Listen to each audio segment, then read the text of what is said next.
anda, para que o nome de Cristo seja sempre preservado. Eu queria que você, se tiver Bíblia, abrisse em Tito, capítulo 1. E existe um texto espelho desse em 1 Timóteo, capítulo 3. Eu vou me basear no texto de Tito, porque é mais organizado do que o de Timóteo. Mas eu, às vezes, vou para lá para o de Timóteo porque tem mais informações ali e, às vezes, ajuda a gente a entender algumas coisas. Mas eu vou usar o esboço a partir do que eu vou ler em Tito aqui. Versículo 5, Tito capítulo 1, versículo 5. Paulo diz assim: foi por essa razão que deixei você em Creta. Então, Tito estava com Paulo e eles andaram juntos pela ilha de Creta. E Paulo disse assim: tu fica para resolver algumas coisas e eu vou continuar minha jornada. Então, Paulo agora vai dizer qual foi a razão pela qual ele deixou Tito em Creta. Para que pusesses em ordem as coisas restantes, bem como em cada cidade constituíste presbíteros conforme prescrevi a você. Então, duas coisas que a gente aprende aqui.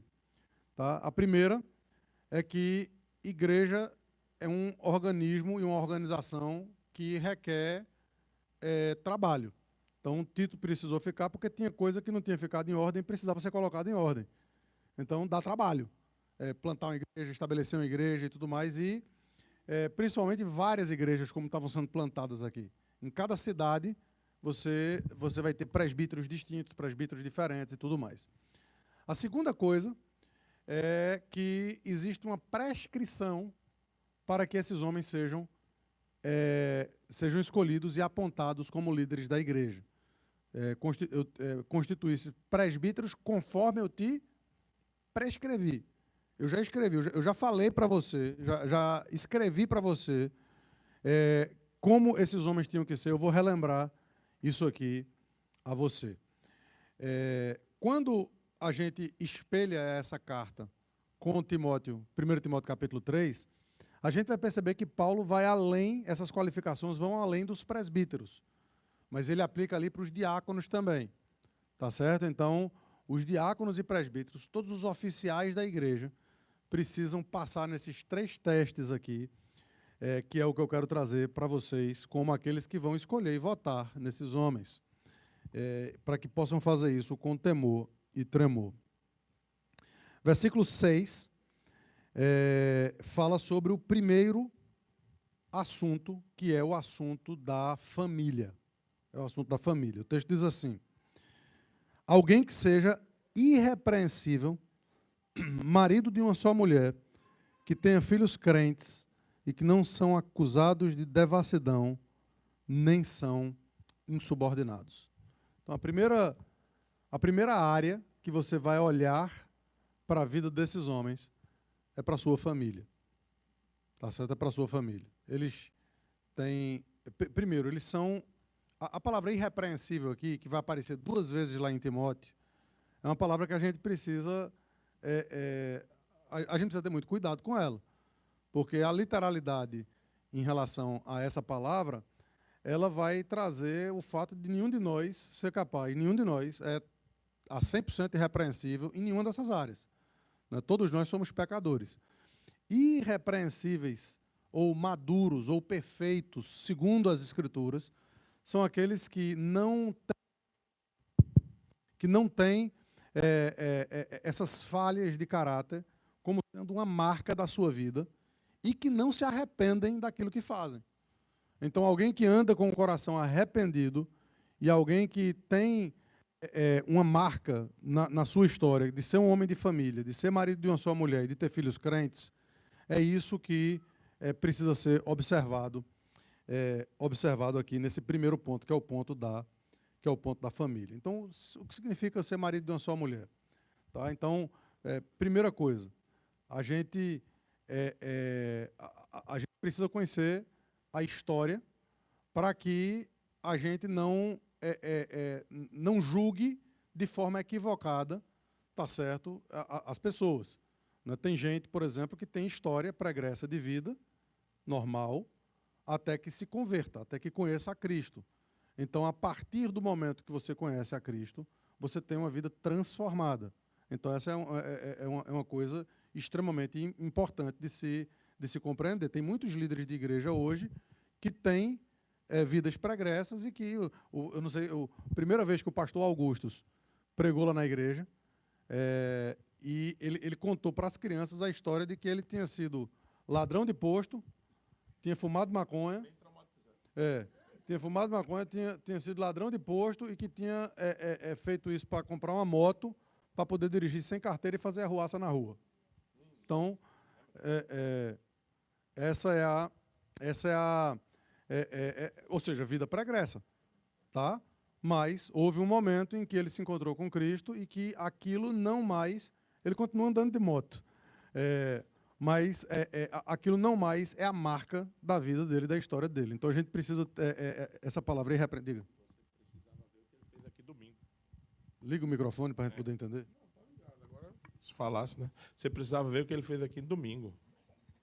Ele falou que a mãe dele mandou buscar a Bíblia, os meninos. Ele não quis ir, ele deu um murro na porta e o dedo dele ficou pendurado. A história do pastor Augusto com as crianças só é traumatizante. Tem um menino que, quando viu o dedo pendurado, fez assim, tirou a cara. Entendeu? É bronca. É bronca. Então, bronca. ele tem vida pregressa mesmo. Então, ele tem. Ele parece o Gru, né? Do Malvado Favorito. É bonzinho, mas é complicado. Vamos lá. O fato é que eu usei esse exemplo para dizer que pessoas têm vidas pregressas, tá certo? Mas o que a gente está julgando é o cristianismo a partir da conversão e o momento de vida que as pessoas estão entendendo. Então, o que significa ser marido de uma só mulher? Né? Alguém que não é mulherengo, alguém que não fica de gracinha com a mulher dos outros, alguém que não tem muito negócio de amizade com mulher. Veja, a gente precisa entender que como homens, a gente precisa ter alguns cuidados. Como líderes, cuidados ainda redobrados. Tá certo? Porque Satanás ele busca ocasiões para nos destruir e para nos derrubar. Então, a gente precisa, com muita clareza, entender a seriedade do ofício que a gente está abraçando, o que esses homens estão abraçando. Então, que sejam homens que amem, que brilhem os seus olhos quando veem suas esposas. Tá certo? É a mulher da vida deles, que eles a amam e que têm o coração total e que se satisfaçam completamente com ela e com ela somente. Tá certo? Esse é um princípio extremamente importante. Em relação aos filhos, eu gosto muito de como Paulo instrui aqui a Timóteo, porque ele vai além, dizendo o seguinte, versículo 4 de 1 Timóteo capítulo 3, que governe bem a sua própria casa, criando os filhos sob disciplina, com todo respeito. Versículo 5, pois, se alguém não sabe governar a própria casa, como cuidará da igreja de Deus? Então, a primeira área que a gente vê é a família. Por quê? Porque são as nossas primeiras ovelhas. Tá? Nossas esposas e nossos filhos são nossas primeiras ovelhas.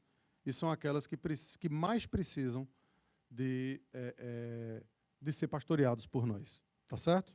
Então, primeira área, família. Alguma coisa a acrescentar, pastor? Segunda área, irmãos, é vida social.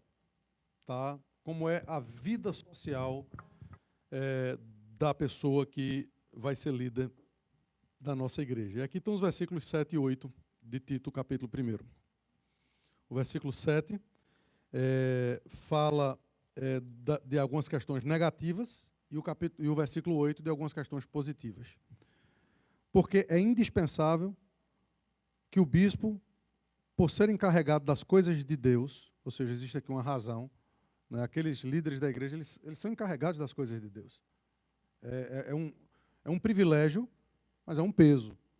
Tá? É um privilégio, mas é um peso. Se você for olhar apenas o lado do privilégio, você vai se decepcionar muito na caminhada cristã, porque é peso grande. E a gente precisa estar preparado para isso. Tá? A gente recebe lapada de onde a gente menos espera. Agora, se a gente for olhar só para o lado do peso, a gente vai ser amargurado. porque a gente não vai se alegrar com o privilégio que é até mesmo receber afrontas pelo nome de Cristo. Esse microfone está falhando de vez em quando. Traga aqui. Vai lá agora. Oi, esse é o 6. Esse é o 6. Eu não sei se é porque eu não estou me ouvindo. Agora eu estava com retorno e deixei de estar. Estava falando mesmo. Ok. É porque eu preciso preservar. Eu estou bebendo muita água, eu estou com uma voz bem complicada mesmo. Se puder, só botar um retornozinho para mim, para eu não falar tão alto.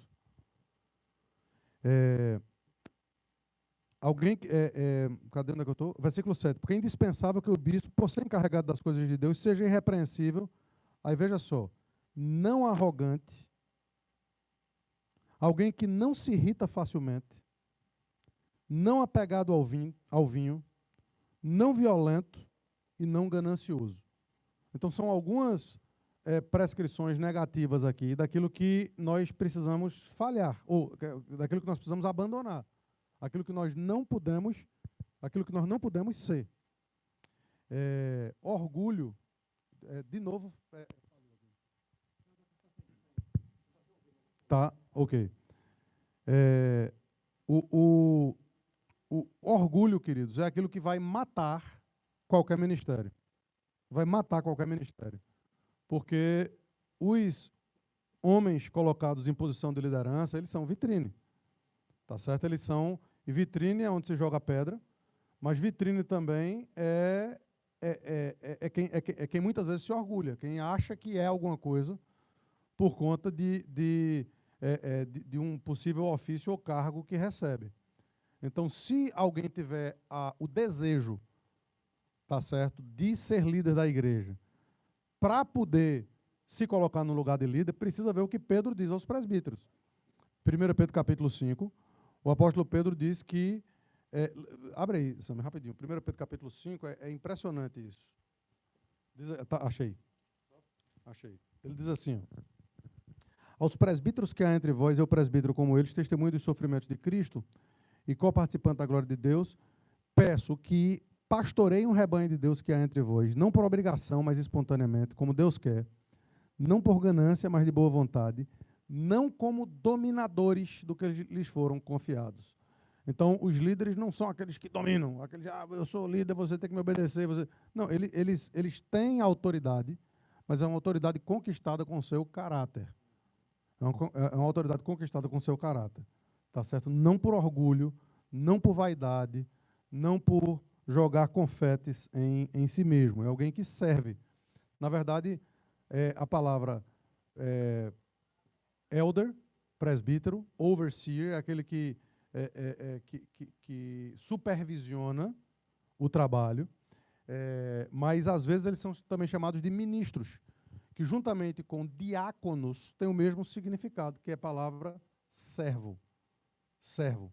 Então, o líder, especialmente no reino de Cristo, é aquele que serve. E esse foi o exemplo que Cristo trouxe. Tá certo? Líder entre vós são aqueles que servem. É por isso que Jesus lavou os pés dos discípulos e Pedro não entendeu absolutamente nada, até que Jesus explicasse para ele o que é que ele estava fazendo. Então, não sejam orgulhosos e não escolham líderes orgulhosos, cheios de si mesmo. Também, o arrogante, né? Também não quem se irrita facilmente. Por quê? Ou numa outra versão de vocês aí, irascível. Né? Não se irrita facilmente.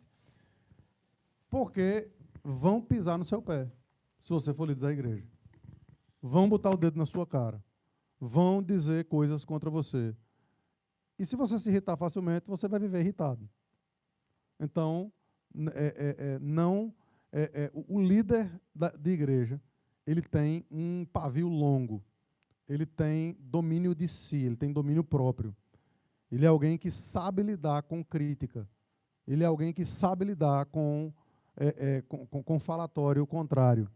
Tá certo? Isso é muito difícil. É muito difícil, porque quando falam da a gente quer se defender, a gente quer responder, a gente quer mostrar, principalmente se for mentira, aquilo que é a verdade. Então a gente precisa entender que, como líderes, Nós não podemos nos irritar facilmente. Terceiro, não apegado ao vinho. É alguém que tem que ser sóbrio, que tem que ter domínio próprio. Tá certo? É alguém que tem que ter controle de tudo aquilo que... de toda a criação. Isso aqui faz parte da nossa cosmovisão. Se qualquer coisa lhe domina, se isso aqui lhe domina, isso aqui é um ídolo para você e não é uma bênção para você. E você aplica isso a qualquer coisa, inclusive ao vinho, à comida, a qualquer coisa. Se alguma coisa lhe domina, você não pode ter apego a essas coisas. E que não seja violento, respondão, e nem ganancioso. Por quê? Porque você vai lidar com dinheiro, você vai lidar com poder, com liderança. Se você for ganancioso, você vai querer as coisas para você, você vai querer sempre os primeiros lugares, você vai querer ser sempre o mais notado, você vai querer sempre o que aparece. Você não pode ser ganancioso para ser um líder do rebanho de Deus. Versículo 8, pelo contrário, agora o contraponto. Isso é o que você não deve ser. Então, como é que você deve ser? Pelo contrário, o bispo deve ser hospitaleiro, amigo do bem. Essa expressão aqui, hospitaleiro significa o quê? É aquele que você... não é só hospedar a gente em casa e fazer uma boa refeição. É você entender que aquilo que é seu, na verdade, pertence ao reino. Você não é apegado às suas coisas, você cuida das pessoas. Isso é hospital. O bom samaritano foi hospitaleiro, né? Ele não... aquilo que era dele, não era dele. Ele serviu, ele usou para servir ao outro, para servir ao próximo. Alguém que seja hospitaleiro, amigo do bem. Eu amo essa expressão aqui. Em Timóteo, ele usa o inverso. Ele usa inimigo de contendas. Inimigo de contendas. O líder não deve ser futriqueiro. Não deve... Essa palavra o pessoal conhece? Não, traduz aí. É nordestino isso aí. É nordestino. É fofoqueiro. Que gosta de conversinha. Futrico, coisa antiga. Quem assistiu Tieta na época vai lembrar vai lembrar dessa palavra. Tá vendo? Mariano tá rindo, porque ela é de lá de Salvador. Conhece, futrico. Em outras palavras, ele deve ser alguém que corre de confusão. Ele não quer, ele quer estar na confusão para resolver e não para ouvir. Então, se está em rodinha de fofoca, de conversa, não sei o quê, ele é alguém que não participa e que, se participar, é para dizer, gente, a gente está fazendo isso aqui, está errado, isso aqui está quebrando o mandamento do Senhor. Tá certo? Por quê? Porque fofoca destrói reputação, amizade, família, igreja, destrói tudo. Não é? A gente precisa saber disso. Amigo do bem. Ele é alguém que quer ver as pessoas bem. Uma das coisas que mais alegra o líder de igreja é quando as pessoas estão bem. Porque é isso que alegra a Deus. Salmo 133. Olha como é bom e agradável viverem unidos os irmãos. Viver unidos os irmãos. A coisa que mais alegra o líder é quando a igreja está bem, porque ele é inimigo de contendas, ele é amigo do bem. Sensato, ele vai ter que tomar decisões, ele vai ter que exercer a sua liderança de forma sensata, sábia. Justo, piedoso e deve ter domínio de si. Deve ter domínio de si. Ou seja, é o contrário de irascível, é o contrário daquele que não se controla, que se entrega aos prazeres. Ele tem que ter domínio próprio, ou seja, fruto do Espírito Santo. Tá certo? Então, de forma pública, esse homem, Timóteo, para Timóteo, Paulo diz que ele, inclusive, deve ter bom testemunho dos de fora. Não apenas dentro da igreja, mas fora da igreja também. Ele deve ser alguém com bom testemunho. As pessoas não têm o que falar dele. Tá certo? Por quê? Porque ele é um homem do bem. É um homem de bem. Tá certo? Esse é o segundo ponto. Alguma coisa a acrescentar? E em terceiro e último lugar, ele precisa ser, versículo 9 aqui, apegado à palavra fiel, que é de acordo com a doutrina, para que possa exortar pelo reto ensino, como convencer o que os contradiz ou o que contradizem esse ensino. E aqui, talvez Timóteo, o apóstolo Paulo fale de uma forma mais clara para Timóteo, diz que não deve ser neófito, tá certo? Ou seja, alguém que não conhece a palavra. Por quê? Porque ele vai exercer uma autoridade e às vezes as pessoas vão chegar com perguntas. Isso não significa que o líder precisa saber todas as coisas ou precisa ter resposta para tudo. Mas ele precisa ter duas coisas. Ele precisa ter, primeiro, humildade, já está aqui, e domínio próprio para saber não responder aquilo que ele não sabe. Né? Às vezes chega para mim, eu sou pastor há 20 anos, e às vezes alguém chega com uma pergunta, eu digo, rapaz, eu vou ter que perguntar ao Augusto. Né? Por quê? Porque ele tem mais vivência, ele tem mais caminhada, ele tem... e às vezes eu chego para Augusto e o próprio Augusto diz, rapaz, vamos estudar isso aí, porque... ou seja, essa humildade, não tentem responder aquilo que vocês não sabem. É interessante, o apóstolo Judas, né, o irmão de Jesus, Judas, e Pedro também diz isso, ele diz que alguns fazem ousadas asseverações daquilo que não entendem. A gente está lidando com a palavra de Deus. Então, a gente precisa conhecer a palavra de Deus e amar a palavra de Deus. Então, humildade de saber os seus limites é importante. Agora, por outro lado, você tem que ter uma tendência teológica que seja boa. É por isso que a gente resolve isso aqui com a nossa confessionalidade.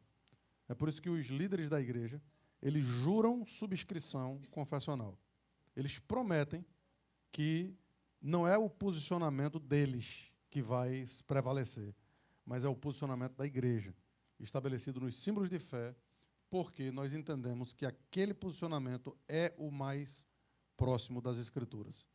Então, nossa única regra de fé e prática é a Bíblia, é a palavra de Deus.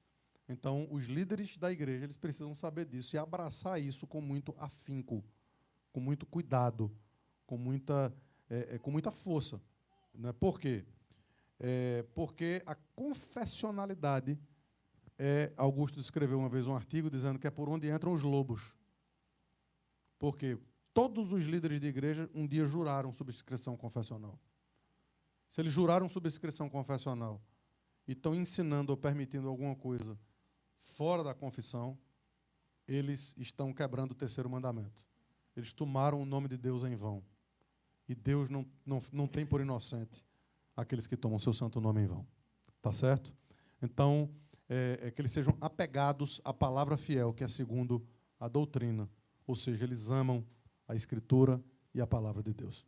Esses são os três requerimentos do apóstolo Paulo, dizendo que esses homens precisam ser testados nessas áreas.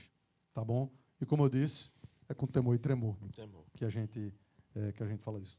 Como é base isso aqui, eu queria abrir para que vocês pudessem, então, perguntar, ou comentar, ou fazer... Maravilha. Enquanto o Emerson está se posicionando ali, e aproveitando essa fala do pastor Samuel, deixei ele caminhar, porque a gente vem ensinando isso na escola bíblica, mas eu queria voltar no começo da fala. Gente, se você pegar isso aqui como espelho e quiser aplicar na vida dos líderes e passar a fazer um checklist, olhar para os seus líderes e fazer um checklist disso que Tito e em Timóteo, né, Paulo explica, você certamente não vai encontrar ninguém.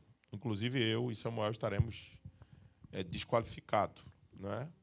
Mas a ideia é que isso sirva de padrão para a gente saber como a gente se comporta e corrija o nosso curso na hora que nós estivermos desenvolvendo a nossa liderança.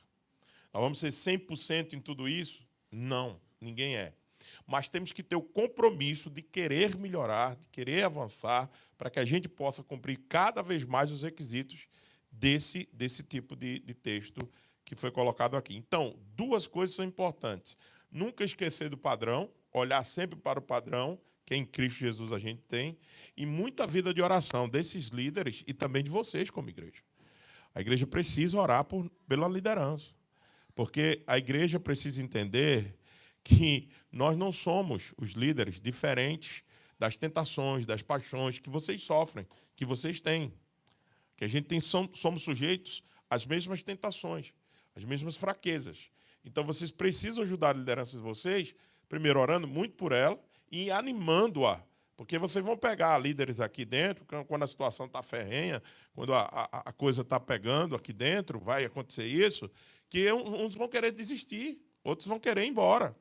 E vocês, como igreja, precisam apoiá-los. Dizer, não, meu irmão, a gente está com você, a gente ora por você, a gente sabe que é difícil, mas vamos lá mais um pouco. Faça isso por Cristo, não faça isso por ninguém, faça por Deus, vamos lá.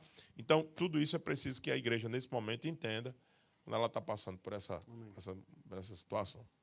Alguém tem alguma pergunta para o pastor Samuel, para nós? A irmã Johanna lá? Eu quero, por favor. Por favor, vamos lá, Johanna, querida, por favor. Diante do que o senhor colocou aqui diante da palavra de Deus, como que fica, no caso, a pessoa que tem filhos? Ela cria os filhos, mas a gente acaba não tendo domínio em tudo, né? E a gente ensina o caminho que tem que andar, mas a gente acaba não tendo domínio. Nessa questão, como é avaliado? Ok. Excelente pergunta, porque tem muita gente que tem dúvida nessa área. As palavras usadas aqui são para filhos... Está top agora. Para filhos pequenos, tá? Para filhos que estão debaixo da sua autoridade dentro de casa. Tá?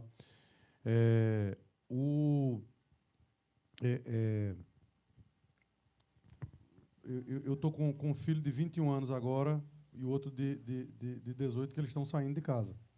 Tá certo? Enquanto eles estavam debaixo da minha autoridade, eles...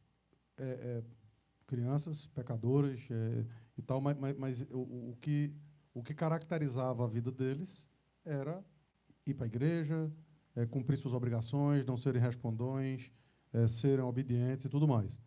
A partir de agora, com eles. Eu espero que eles mantenham-se na fé, tenham bons casamentos, tenham uma história de caminhada, de apego ao Senhor, e que aquilo que eles aprenderam durante a vida, eles consigam desenvolver e passar para a próxima geração, para eu ter os meus netinhos nos caminhos do Senhor também.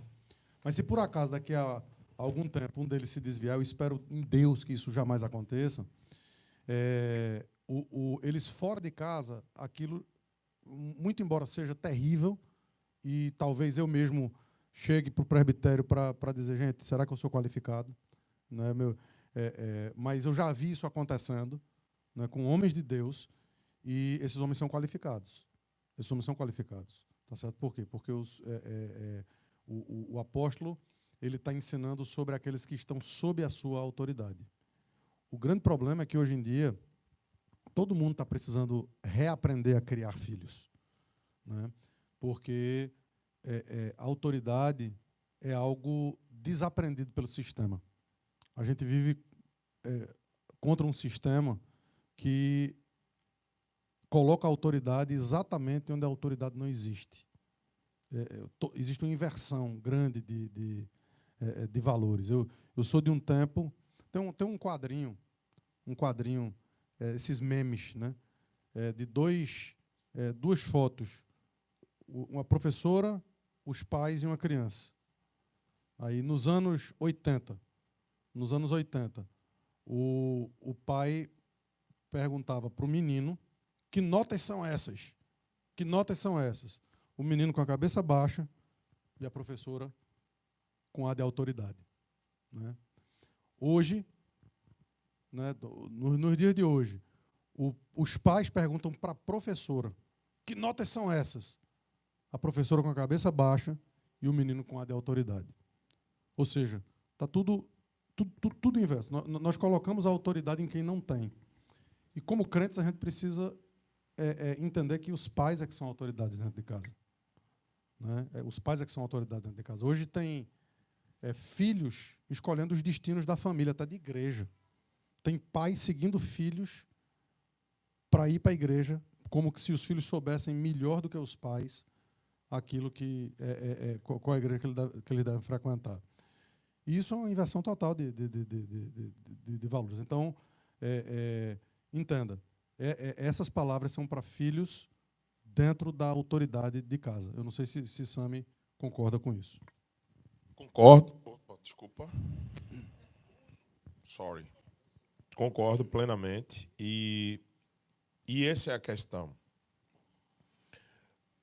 Eu acho que Paulo está mais preocupado aqui com a manutenção da autoridade dos pais sobre os filhos do que propriamente o destino desses filhos. Paulo não instrui, porque Paulo está preocupado com o destino desses filhos. Paulo instrui porque ele está preocupado de que esses líderes vão manter a sua integridade ao ponto de defender a sua autoridade. Quer ver uma coisa? Como isso se aplica à igreja.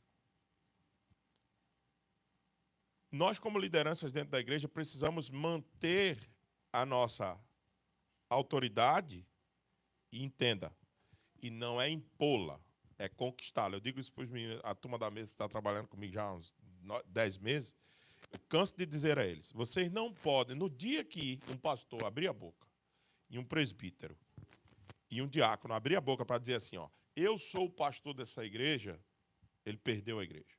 No dia que um presbítero dizer, vocês têm que me respeitar porque eu sou presbítero aqui, acabou. No dia que um diácono abrir a boca e dizer assim, vocês têm que me respeitar porque eu fui eleito diácono aqui, já era. Eles estão querendo impor uma autoridade que eles não conquistaram. E como é que ele conquista? Através daquilo que o pastor Samuel acabou de expor em Tito. Todas aquelas qualificações. Se o cara vive aquilo ali, se ele está buscando viver aquilo ali, ele não precisa evocar a autoridade dele. A igreja vai se submeter. E aí, veja, ele mantendo-se nessa linha, pouco importa se os membros da igreja vão ficar ou não na igreja, entende? Se os filhos vão ficar ou não em casa. Eles estão se... Paulo está tentando trabalhar sobre a autoridade, manter a autoridade, do que propriamente o destino desses filhos ou o destino de alguns membros da igreja que não querem se submeter.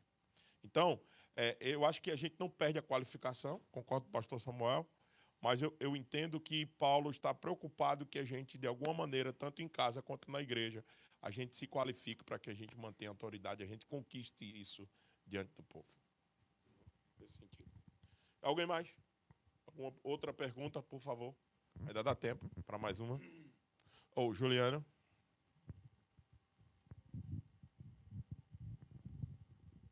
Ainda em relação aos filhos, essa questão da criação dos filhos, a Bíblia fala que ensina o menino o caminho que deve andar, quando ele for velho, não vai desviar dele. Na minha caminhada, que já faz algum tempo, eu já conheci, tem amigos, pastores, que se frustraram porque os filhos estão distantes do caminho do Senhor. Fizeram até essa pergunta para o pastor Hernandes Dias Lopes, o nome dele. E ele falou que isso é um mistério que a gente não consegue entender muito bem. Em relação a isso, pastor, o que o senhor acha do preparo da igreja em observar isso, essa situação? Por exemplo, um diácono ou um presbítero que tem um filho que está distante da igreja. E aí tem um paradoxo do filho fora, vamos colocar assim, o paradoxo do filho fora da igreja, sabe? Que não é culpa do pai. É um mistério que a gente não consegue entender. Como tem filhos que não, quando crescem, se desviam do caminho do Senhor, tem também filhos que se converteram mais tarde e os pais não são crentes. Então, isso é coisa que acontece na vida. O problema aqui é o seguinte, a igreja entender que lá atrás tem dois pais que são seres humanos que ensinaram e não é culpa dele. E o pai entender que ele não tem que carregar sua frustração, porque ele ensinou o menino no caminho que deve andar. Como o senhor já falou, depois, quando ele tiver mais tarde, as decisões são deles, não é da responsabilidade do pai, porque o pai, isso não vai ser cobrado do pai, porque agora o pai deixou o filho ir. Eu queria que o senhor explicasse um pouquinho melhor isso. São algumas coisas importantes que foram trazidas aí. A primeira tem a ver com o texto citado. Né, o texto de Provérbios, ele é muito mal interpretado, muitas vezes, como se Provérbios fosse uma promessa. Tá? Provérbios são verdades prováveis. Se você for fazer uma estatisticamente, aqueles pais que levam e que instruem os seus filhos, a normalidade, porque Deus é um Deus de aliança, é que eles vão fazer parte da aliança. Mas tem algumas coisas aí, uma no texto e uma fora dele. o que está fora do texto, daqui a pouco eu volto para o texto, é que se a gente tá lidando com um Deus perfeito, essa instrução nossa precisa ser perfeita. E se isso fosse uma promessa, essa promessa não seria válida para nenhum de nós. Porque nenhum de nós faz tudo perfeito. Às vezes a gente erra na nossa forma de julgar, de repreender, de cuidar. Então, o texto ali, ele está falando exatamente o contrário do que muitas vezes a gente pensa que ele está. Ele está dizendo... na verdade, eu acho que Sami ele é mais hebraísta do que eu aí nesse sentido, mas o texto não diz no caminho em que ele deve andar, mas o texto, essa tradução é uma tradução ampla. O texto diz: instrui o menino no caminho dele, e jamais ele vai se desviar dele. Ou seja, se você permitir que o seu filho faça o que quer, ande no caminho dele, ele é o contrário de uma promessa, é uma ameaça, dizendo: instrua o menino no caminho dele, deixa o menino ir no seu próprio caminho, e ele jamais vai se desviar desse caminho. Não é isso, Sami? Isso aí. Deixa eu tentar cooperar junto com o que o pastor Samuel colocou. Tudo certo que ele colocou. Ele disse: o texto não é sobre promessa. E não é. Todo mundo interpreta esse texto de maneira equivocada. O Provérbios não pode ser lido como texto de promessa. Provérbio é literatura sapiencial do Antigo Testamento, literatura de sabedoria. E literatura de sabedoria não lida com promessa, lida com princípios. O que tem aqui é um princípio. E deixa eu ajudar ainda mais na tradução do texto. Observe. Ensina, se eu tivesse óculos, eu tenho, né? Se eu tivesse 22:6. Provérbio 22, capítulo 22, verso 6. Ensina a criança no caminho em que é andar. Você com ele naquele caminho da vida. É o caminho da vida. Outro problema, não tem a palavra salvação aqui. Por que você colocou isso para salvação? Hã? Ah, pastor, mas isso a gente faz 40 anos. 40 anos a gente lê o texto errado. Não é um problema. Mas a gente já pregou isso em todo lugar. Pregamos errado. Temos que reconhecer. Aqui é o caminho dele, como disse o pastor Samuel. Era o caminho dele. Aí, se você deixa ele ditar qual é o caminho, como disse o pastor Samuel, ele vai continuar andando no caminho dele. E não no caminho que ele deveria andar. Porque você se ausentou do caminho dele. Então, nós temos que estar com ele no caminho certo, dizendo: não, por aqui não, por aí não, por aí você se dá mal, para cá. Para cá, venha, por aqui. Então, a gente, com ele, anda no caminho que ele deve andar. Aí, quando ele for grande, ele vai se desviar, ele não vai se desviar do caminho. Aí a gente bota: não, ele não vai se desviar de Cristo, do caminho da salvação. Você fez uma interpolação no texto que não existe. Você forçou o texto a dizer coisa que não tem. Ele não vai se desviar de que caminho? Daquele que você caminhou com ele e disse para ele que ele deveria seguir. Obviamente, nesse caminho, a gente vai pregar o evangelho para os nossos filhos. Obviamente, nesse caminho, a gente vai mostrar os princípios que ele deve seguir como cristão. Ok, óbvio. Mas isso não é uma promessa infalível, dizendo que nenhum desses filhos que você andou no caminho com ele vai se perder do caminho da salvação. Agora, tem uma coisa: eu duvido que ele se esqueça de todos os ensinamentos que você deu para ele no caminho. E ele vai ser cobrado na sua mente, lá no seu interior, por isto que você ensinou. Duvido que ele se esqueça. Entendeu? Obrigado, Sami. Perfeito. Eu só queria trazer uma aplicação sobre isso, porque esse é um dos... Acredito que 0,5% de textos que a gente tem traduzidos para o português que a gente diz assim: olha, existe uma melhor tradução. Para que vocês não... Assim, por isso que é importante pastores que estudam e possam trazer esse tipo de coisa. Mas no dia a dia, no normal, você pode confiar nas traduções que a gente tem tranquilamente. A Bíblia ela é extraordinária, maravilhosa, perfeita e palavra de Deus. Então, você vai ver em muito poucos textos, em que a gente diz: olha, tem uma melhor tradução para isso aqui. Tá? E é problema de tradução mesmo, não é problema do original. É problema de tradução por quê? Porque isso aqui é português vindo, às vezes a tradução em português vem do latim, que já veio do grego ou do hebraico. Tá? É por isso que algumas traduções, as melhores, elas vêm direto do grego e do hebraico, mas não deixa de ser uma tradução. Deixa eu dar um exemplo para você. Noé diz assim: estabelecerei contigo a minha aliança. Estabelecerei comigo. A mesma palavra, não é problema nem de tradução aí, porque a mesma palavra para estabelecer, a tradução é confirmarei. Então, se fosse uma tradução interpretativa, a melhor palavra ali seria confirmarei. Confirmarei a minha aliança. Mas a palavra é a mesma. Então você aceita a tradução e explica. Entendeu? Mas é muito raro. Eu trouxe esse exemplo aqui, mas a gente tem a Bíblia e a gente pode confiar nela tranquilamente. Tá? Eu só queria trazer essa palavra de... Subscrevo. Alguém mais, gente? Não. Alguém mais? Diga. Uhum. Passei na gravação, por favor. Assim, eu já entendi isso, né?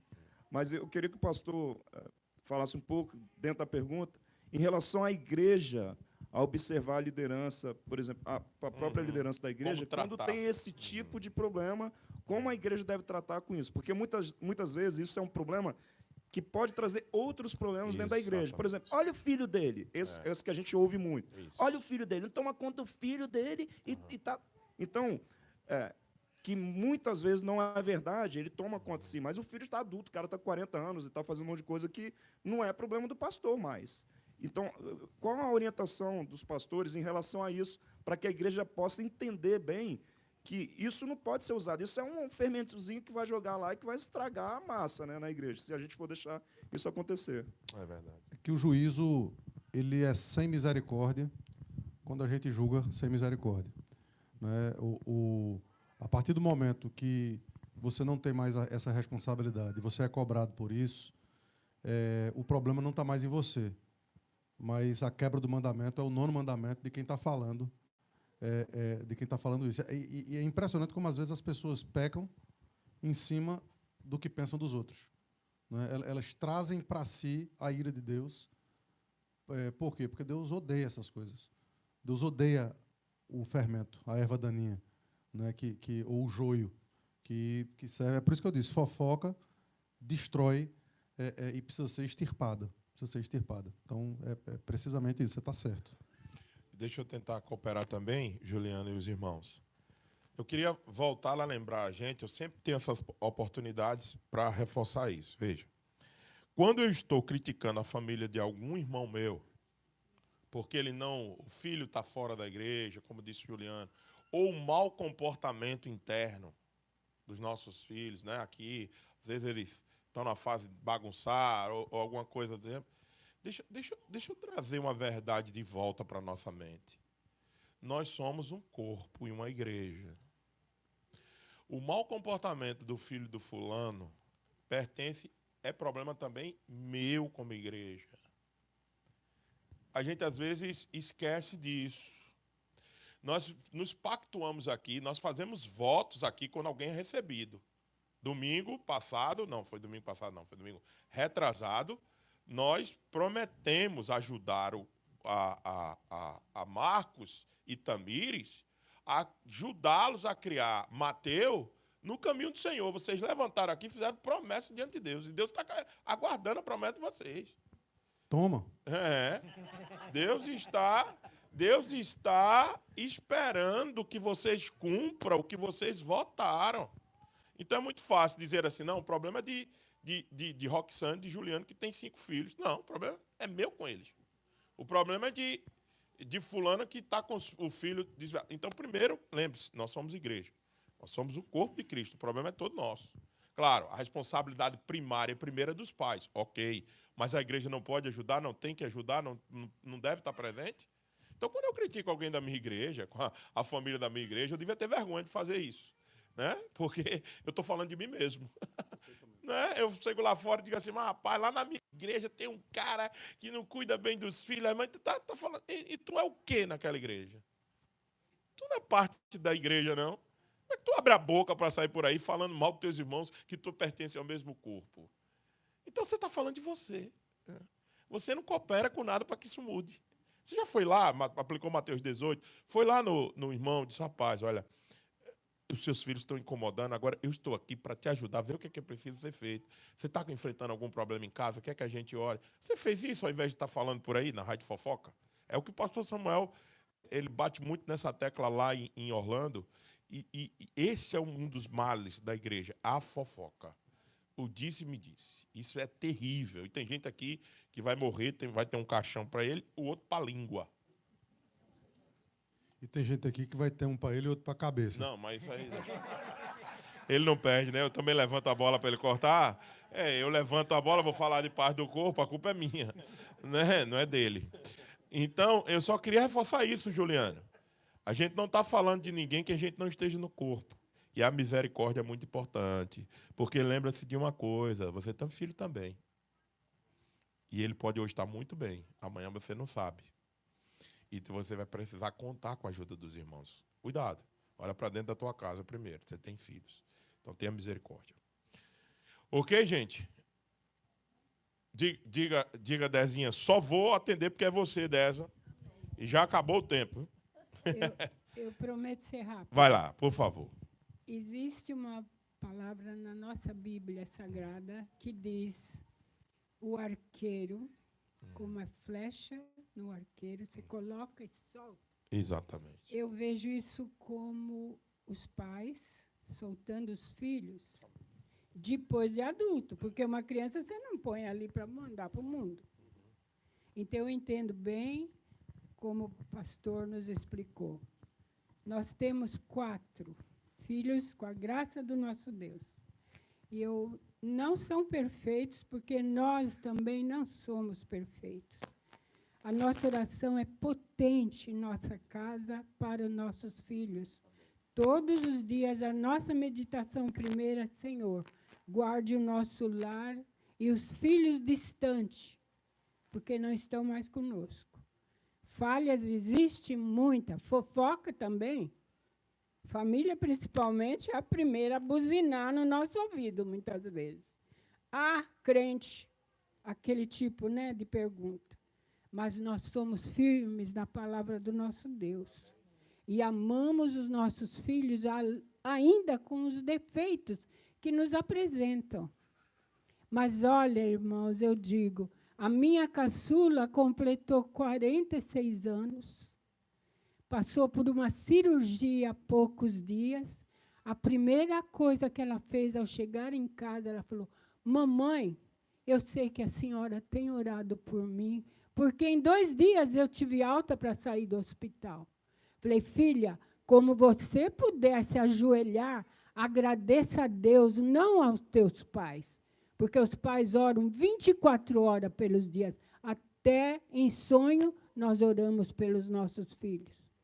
Então, é isso que eu queria deixar para vocês, pais, que têm os teus pequenininhos, que eu já disse uma vez. A paciência é fundamental, também o amor é primordial dentro da nossa igreja. Deus abençoe. Amém, querida. Obrigado, viu? Obrigado. E esse salmo que a senhora citou é um dos meus favoritos. A gente... O arqueiro, né, o guerreiro que coloca os filhos na aljava, as flechas na aljava, precisam aproveitar esse tempo em que as flechas não estão sendo lançadas ainda para afiá-las. Ele afia as flechas para que depois as flechas sejam enviadas para destruir o mundo, para destruir o sistema, para destruir o inimigo. Então, que a gente possa ter os nossos filhos assim, como aqueles... veja, eu não quero... o meu objetivo para os meus filhos não é criar para que eles sejam ricos, é criar para que eles destruam Satanás. Essa é a nossa perspectiva. Rapaz, tem uma na agulha ali, eu vou permitir. Não, é rápido. Eu só queria que vocês dessem uma dica para a gente, como igreja, como a gente poderia, anteriormente, né, a pergunta do Juliano, Uhum. a gente ajudar a pessoa na educação. Uhum. Porque muitas vezes a gente até tem vontade de chegar à pessoa Uhum. e ajudar. Uhum. Principalmente assim, a gente que é mais velhos, né? Estou falando, eu tenho 55, já sou avó. E, às vezes, a gente quer colaborar na educação dos irmãos, porque a gente fez esse voto diante da igreja. E muitas vezes a gente vê que a pessoa, de repente, não vai aceitar. Vai ficar chateado, muitas vezes, com a gente, né? E como é que a gente pode ajudar essas pessoas? Minha irmã, você tocou num dos assuntos mais complicados. Não, pelo contrário. O assunto é complicado porque a senhora falou a verdade. A gente vive num mundo complicado. A gente vive num mundo em que as pessoas são cheias de mimimi. E, às vezes, tem dois lados essa moeda. Né? Tem um lado de que, de fato, existem pessoas que não aceitam uma ajuda por orgulho. Não aceitam. Isso é uma tolice muito grande. Por quê? Porque quem já viveu mais tempo, não necessariamente apenas quem já viveu mais tempo, mas tem pessoas com experiências diferentes da gente e que podem nos ajudar. Então, a coisa mais inteligente é a gente se abrir para a ajuda. Existe também o outro lado da moeda. Existe gente que quer se meter em tudo. E que não aceita que, às vezes, eu tenho algum detalhe da minha criação que é diferente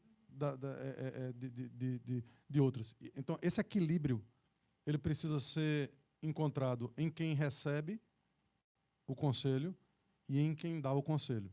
Então, todo mundo precisa de orientação nisso aí, tanto para saber e aproveitar receber, como para saber quando não dá, porque nem todo mundo está querendo conselho a toda hora. Então, o equilíbrio é a base do que eu poderia dizer aqui. Perfeito. O pastor Samuel falou dos dois lados. Eu tenho a mesma visão dele em mente, equilíbrio. Eu só acrescentaria uma palavra para que isso seja eficaz, para que esses dois lados tanto receba bem, como o que está querendo disposto a ajudar na criação dos outros, precisa haver convívio. Sem convívio, você não vai acertar. Você não pode achar que o Belo, mas a Samanta está criando a Vavá e a Marina de forma errada, porque vocês viram o comportamento de Marina e Vavá aqui. Como assim? Vocês sabem o que está acontecendo lá na casa deles? Vocês sabem o background de que está vindo aquela atitude? Sabe por que você não sabe? Porque você não convive com eles. Se você passar a conviver, você vai dar uma orientação assertiva, uma ajuda assertiva. Então, é convivência. E se eu convivo com eles, ele vai dizer assim, poxa, o pastor pode... Aí quebra o orgulho, como o pastor Samuel está dizendo. Por que eles não recebem com orgulho? Não, porque o pastor está com a gente aqui. Ele convive com a gente. Então, ele sabe o que está dizendo para nós. Então, Márcia, eu acho que o caminho é a convivência. Não queira dar instrução para filho de ninguém se você não convive com aquela família. Porque o que está aqui fora, o que a gente vê no domingo aqui, é muito pouco para você dizer, esse menino tem... esse menino é depressivo, esse menino tem TDAH, ou esse menino tem autismo, tem não sei o quê. Cara, calma, você viu uma ação externa aqui, no domingo. Precisa conviver com as pessoas. Então, levando em consideração isso que o pastor Samuel colocou, por isso que nós somos chamados para ser família cristã. Igreja é relacionamento. Igreja, a gente foi chamado para sermos o corpo de Cristo junto. Então, a gente precisa convivência. Porque aí eu vou não ter orgulho e vaidade para aceitar uma correção com Sofia, não é? Tá certo? E eu também posso dar a outra pessoa que a gente convive um feedback sobre como eles estão vendo os filhos. Sofia disse que sou eu que vou fazer o casamento dela. É mesmo. Isso aí, eu não sei porquê, cara, até hoje. Ela falou. No primeiro dia, se ela falasse agora, depois de um ano e pouco, era beleza.